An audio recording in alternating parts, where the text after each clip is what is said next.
எம்மா எம்மா என்னய்யா? இந்த குழாய் புதுசா இருக்கு, பஞ்சாயத்துல பணம் கட்டி வாங்கியா? இல்லையா, யாரோ நாலு அதிகாரிங்க வந்தாங்க, பார்த்தாங்க, குழாய் இல்லன்னுட்டு இத போட்டுட்டு போனாங்க. தாய் சொல்லுங்கண்ணா. வெளியே பஞ்சாயத்து அதிகாரி இருக்காங்க, நான் கூப்பிட்டு அவங்க வர சொல்லுங்க. சரிங்க. நீ யாருக்கிட்டையாவது எங்க வீட்டுல குழாய் போடணும்னு சொன்னியாமா? இல்லையா, யாருக்கிட்டையும் சொல்லல. நீ மந்திரி ஆனதும் அவங்களே வந்து போட்டுட்டு போனாங்க.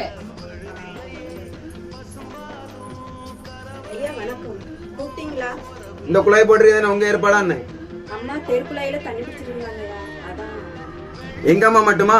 எத்தனை பேர் வெளியே தெருக்குழாயில தண்ணி பிடிக்காங்க, அவங்க எல்லாத்துக்கும் இலவச குழாய் போட்டு குடிப்பீங்களான்னு?